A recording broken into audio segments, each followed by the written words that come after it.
नमस्कार दोस्तों। अगर आपने मेरी पिछली वीडियो देखी होगी तो आपको याद होगा कि हमने नागरिकता अधिनियम 1955 यानी कि सिटीजनशिप एक्ट 1955 के बारे में वहाँ पे विस्तार से समझा था।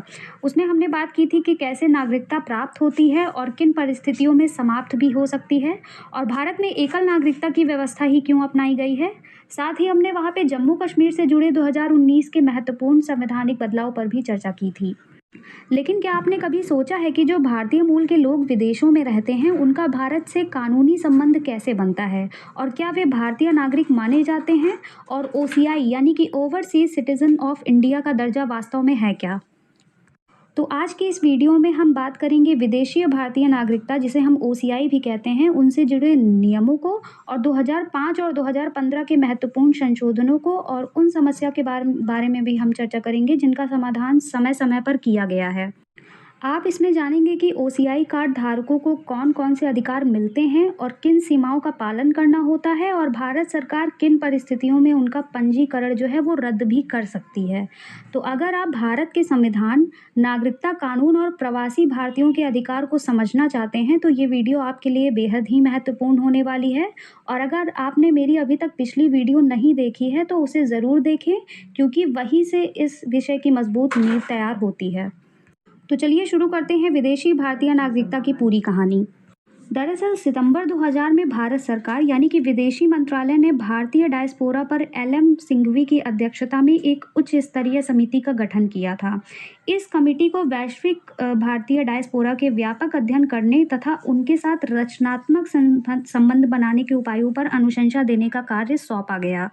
ये जो समिति थी उसने अपनी रिपोर्ट जनवरी 2002 में सौंपी, और इसने नागरिकता अधिनियम 1955 में संशोधन की सिफारिश की ताकि भारतीय मूल के व्यक्तियों को दोहरी नागरिकता प्रदान की जा सके, लेकिन कुछ विशेष देशों के रहने वालों को ही।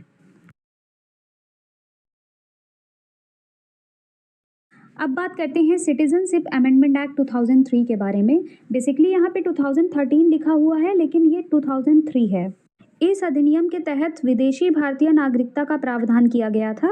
इसके अंतर्गत 16 निर्दिष्ट देशों के पीआईओ, जिसे हम पर्सन इंडिया ओरिजिन कहते हैं, यानी कि भारतीय मूल के व्यक्तियों के लिए पाकिस्तान और बांग्लादेश को छोड़कर इस अधिनियम ने पूर्व मुख्य अधिनियम के राष्ट्रमंडल नागरिकता से संबंधित सभी प्रावधान हटा दिए थे।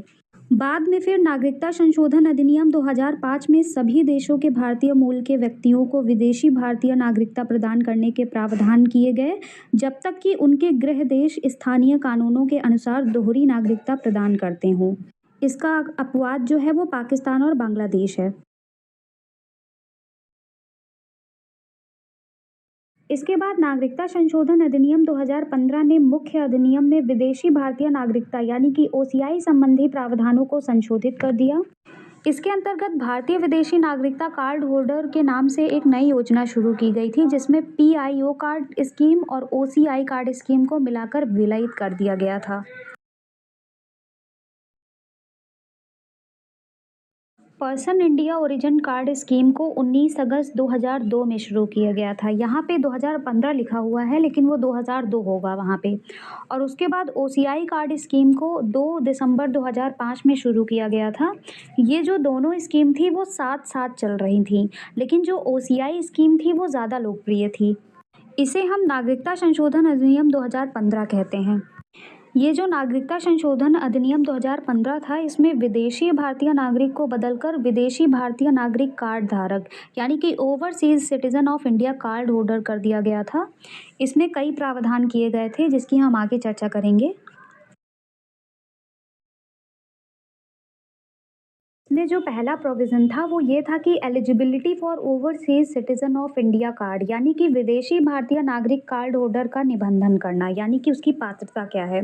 तो इसमें पहली बात तो ये लिखी गई थी कि भारत सरकार आवेदन प्राप्त होने पर किसी विदेशी भारतीय नागरिक कार्ड धारक को पंजीकृत कर सकती है, बशर्ते वो पूर्ण आयु एवं क्षमता वाला व्यक्ति हो, जो कि किसी अन्य देश का नागरिक तो है, लेकिन संविधान लागू होने के समय या उसके बाद भारत का नागरिक था, या फिर जो कि किसी अन्य देश का नागरिक है लेकिन संविधान लागू होने के समय वो भारत का नागरिक होने के लिए पूजनीय था, या फिर जो कि किसी अन्य देश का नागरिक है लेकिन उस भूभाग से संबंध रखता हो जो 15 अगस्त 1947 के भारत का भाग हो गया था, या फिर जो कि किसी ऐसे नागरिक का पुत्र या पुत्री या फिर पौत्र या फिर पौत्री या फिर प्रपौत्र या फिर प्रपौत्री हो, उस वो भी एलिजिबल है विदेशी भारतीय नागरिकता के लिए। और इसमें दूसरी बात ये लिखी गई थी कि कोई व्यक्ति जो धारा ए, यानी कि जो पूर्ण आयु एवं क्षमता वाला व्यक्ति हो, उसमें व्यक्ति का नाबालिग बच्चा अगर होगा तो वो भी विदेशी भारतीय नागरिकता के लिए एलिजिबल होगा। और तीसरी बात इसमें ये लिखी गई थी कि कोई व्यक्ति जो कि नाबालिग बच्चा हो और जिसके माता पिता भारत के नागरिक हैं अथवा दोनों में से एक भारत का नागरिक होना अनिवार्य है। और चौथी बात इसमें ये लिखी गई थी कि भारतीय नागरिक विदेशी मूल का कोई पति पत्नी अथवा विदेशी भारतीय नागरिक कार्ड धारक का विदेशी मूल का कोई पति पत्नी जिसका विवाह निबंधित है और आवेदन प्रस्तुत करने की तिथि के पहले कम से कम 2 वर्ष लगातार उसका विवाह चला हो।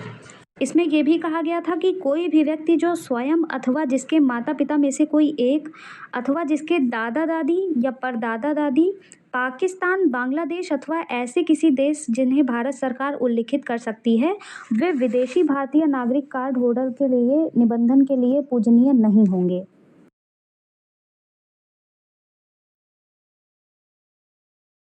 विदेशी भारतीय नागरिक कार्ड होल्डर के पात्रता में ये भी बात शामिल की गई थी कि भारत सरकार उस आंकड़े या डेटा को उल्लिखित कर सकती है जिसमें से सूचीबद्ध भारतीय मूल के कार्ड धारक व्यक्तियों को विदेशी भारतीय नागरिक कार्ड होल्डर मान लिया जाएगा।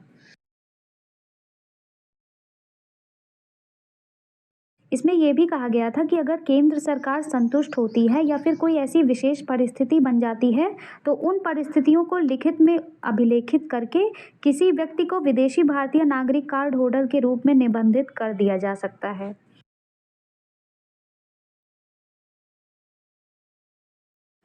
दूसरा प्रोविज़न था rights of overseas citizen of India card holders, यानी कि विदेशी भारतीय नागरिकता कार्ड होल्डर को क्या-क्या अधिकार प्राप्त थे। तो इसे पहला अधिकार तो ये प्राप्त था कि एक विदेशी भारतीय नागरिक कार्ड होल्डर को ऐसे अधिकार प्राप्त होंगे जैसा कि केंद्र सरकार उल्लिखित या विशिष्ट निर्देशित कर सकती है। यानी कि एक विदेशी भारतीय नागरिक कार्ड होल्डर को निम्नलिखित अधिकार प्राप्त नहीं होंगे जो कि किसी भारतीय नागरिक को होते हैं। पहला अधिकार ये था कि उसे सार्वजनिक रोजगार के मामले में अवसर की संभावना का अधिकार नहीं होगा। दूसरा, वह राष्ट्रपति चुने जाने के लिए बाध्य नहीं होगा। तीसरा, वो उपराष्ट्र चुने जाने के लिए भी पूजनीय नहीं होगा। चौथा था वह उच्च न्यायालय का न्यायाधीश नियुक्त किए जाने के लिए भी पूजनीय नहीं होगा। पांचवा था वह सर्वोच्च न्यायालय का न्यायाधीश नियुक्त किए जाने के लिए भी पूजनीय नहीं होगा। छठा था उसे एक मतदाता के रूप में पंजीकृत नहीं किया जाएगा। और सातवां था वह लोकसभा या राज्यसभा का सदस्य बनने के लिए पूज्य नहीं होगा। आठवां ये था कि वह राज्य विधानसभा या राज्य विधान परिषद का सदस्य चुने जाने के लिए भी पूजनीय नहीं होगा। और वो सार्वजनिक सेवाओं में नियुक्ति तथा संघ अथवा राज्य के मामले से संबंधित पद के लिए पूज्य नहीं होगा जब तक कि ऐसे सेवाओं एवं पदों पर नियुक्ति के लिए केंद्र सरकार विशिष्ट निर्देश ना दे दे।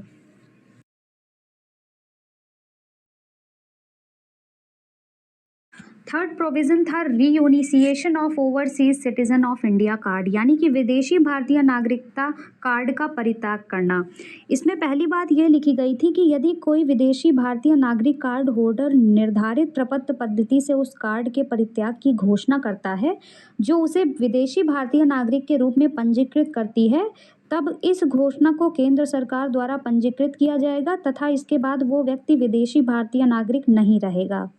दूसरी बात इसमें ये लिखी गई थी कि जब एक व्यक्ति विदेशी भारतीय नागरिक कार्ड होल्डर नहीं रह जाता है तब उसका विदेशी मूल का अगर कोई पति पत्नी कोई भी हो जिसने विदेशी भारतीय नागरिक कार्ड प्राप्त किया है और उसका नाबालिग बच्चा जो कि ओसीआई के रूप में पंजीकृत है, वो भारत का विदेशी नागरिक नहीं रह जाएगा।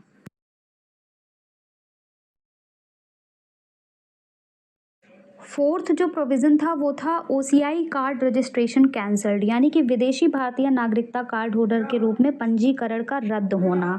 इसमें पहली बात लिखी गई थी कि केंद्र सरकार विदेशी भारतीय नागरिक कार्ड होल्डर यानी कि ओसीआई के रूप में किसी व्यक्ति का पंजीकरण रद्द कर सकती है यदि वो संतुष्ट है कि ओसीआई कार्ड होल्डर जो है वो धोखाधड़ी, असत्य प्रतिनिधित्व अथवा भौतिक साक्ष्यों को छुपाकर प्राप्त की गई है, अथवा ओसीआई कार्ड होल्डर ने भारत के संविधान के प्रति अनिष्ठा प्रदर्शित की है, या फिर ओसीआई कार्ड होल्डर ने ऐसे किसी युद्ध जिसमें भारत भी शामिल है उसके दौरान शत्रु के साथ गैर कानूनी रूप से संपर्क स्थापित किया है, या फिर ओसीआई कार्ड होल्डर ने पंजीकरण के 5 वर्षों के अंदर 2 वर्षों से कम की कैद की सजा भुगती है, या फिर यदि ऐसा करना कि भारत की संप्रभुता एवं अखंडता, भारत की सुरक्षा, किसी दूसरे देश के साथ मैत्रीपूर्ण संबंध अथवा सामान्य जनता के हित में हो, या फिर किसी ओसीआई कार्ड होल्डर का विकास जिसमें किसी सक्षम न्यायालय द्वारा या अन्य द्वारा भंग कर दिया गया हो, या फिर भंग नहीं किया गया हो लेकिन ऐसे विवाह के बने रहते ही उसने किसी और के साथ विवाह कर लिया हो,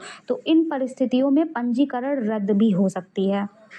जैसा कि इस पिक्चर में दिया भी गया है कि फ्रॉड और misrepresentation, disloyalty to the Indian constitution, unlawful contact with enemy during war, imprisonment for over 2 years within 5 years, threat to sovereignty and security of India, annulment of marriage or remarriage, prejudicial to friendly relation with foreign countries and against public interest and national security। तो यहाँ पे जो सारे provisions दिए गए हैं उसके आधार पर विदेशी भारतीय नागरिक कार्ड होल्डर के पंजीकरण को रद्द किया जा सकता है।